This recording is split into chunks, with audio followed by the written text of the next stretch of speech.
Hello, I am here to do my sharing for week 5 on the article, The Fact of Our Need for a King, and I'm highlighting 5 key sentences or points that the author makes. The sentence located in the third heading states, The law too is given from a dispensation of love. To me, this challenges the common perspective of law as burdensome restrictions. Instead, it frames them as loving guidance meant to protect and nurture us.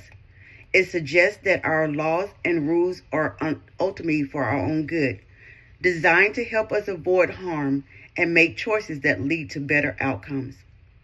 This perspective resonates with me because in my own life, I've often resisted rules or felt frustrated by them, only to realize later that they were in place for my benefit. Whether it's social laws, personal boundaries, or moral principles, they provide structure and clarity that prevent me from making mistakes that will lead to harm or unnecessary struggles. As for the author's point about needing a king to lead us, I agree that strong, wise leadership is essential. The king doesn't have to be literally a monarch, but a guiding figure or a set of values that provides directions, wisdom, and clarity. We often face confusion or make decisions based on self-delusion or limited understanding.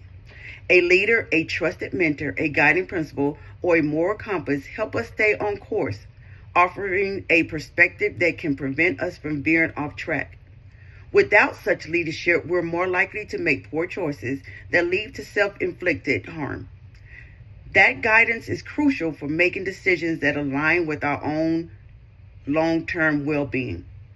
The sentence located under the fourth heading, our self-delusion of self-sufficiency leads to self-initiated disaster.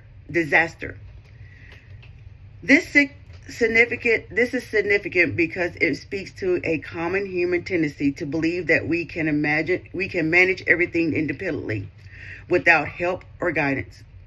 This sense of independence can be empowering, but also close our eyes to our limitations. In my own life, I've experienced moments when I thought I had everything under control, only to realize later that my refusal to seek advice or assistance led to mistakes or unnecessary struggles. This quote serves as a reminder that believing we can do everything by ourselves often leads to poor decisions and outcomes. This idea connects to the author's need for a king or guiding figure. I believe the king represents a source of wisdom, leadership, or moral guidance that helps steer us away from harmful decisions. Having someone or something to help us navigate life challenges is crucial. The illusion of self-sufficiency or making us think we don't need that guidance, but without it, we are more likely to make mistakes that could have been avoided. I agree with the author's perspective that we need a form of leadership to help us avoid the disasters of self-delusion. While we all have the potential to grow and be independent, we are also prone to making poor choices when we think we can handle everything ourselves. Whether internal or external, leadership provides the wisdom and direction needed to guide us in the right direction, preventing us from falling into the trap of self-sufficiency and its consequences. The sentence located under the fourth heading, the last sentence, when the blind lead the blind, both fall into the pit. To me, this stands out because it underscores the dangers of being led by those who lack understanding or direction. It paints a vivid picture of how following someone without wisdom or clarity can result in mutual failure. This idea resonates with me because in my own experience, I have seen how following others unthinkingly, whether out of trust, convenience, or ignorance, can lead to poor outcomes. It's a powerful reminder that leadership, wisdom, and clear direction are essential in making sound decisions. I agree with the author that we need strong leadership to avoid destructive outcomes of being blind.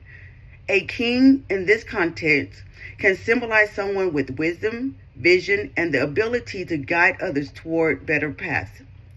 Without such leadership, we may follow those as uncertain as we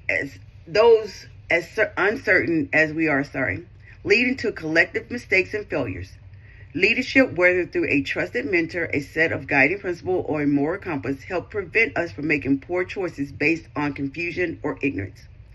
In a world of uncertainty, we need wise guidance to help us navigate challenges and make decisions that lead to positive outcomes. The sentence located under the fifth heading, and others, well, it turns out that they don't have our best interests at heart because they too are given to self-delusion and self-justification. This emphasizes that even those around us may not always act in our best interest due to their own bias and self-deception. It highlights a key truth. People, even when good intentions, can be influenced by their flawed thinking, leading to discussions that ultimately harm others. This resonates with me because I've seen how people I trust or relied on sometimes make choices more about their own needs than mine, without fully recognizing the impact on others. This idea ties into the broader need for strong, wise leadership. When surrounded by people who, like us, may act from a place of self-justification or misunderstanding, we need someone with a clear vision and wisdom to guide us. I agree with the author that a king or a figure of authentic leadership is necessary to help steer us in the right direction.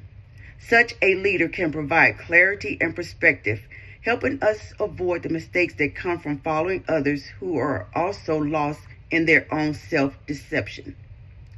In a world of self-interest, wise leadership is crucial to keep us on the right path.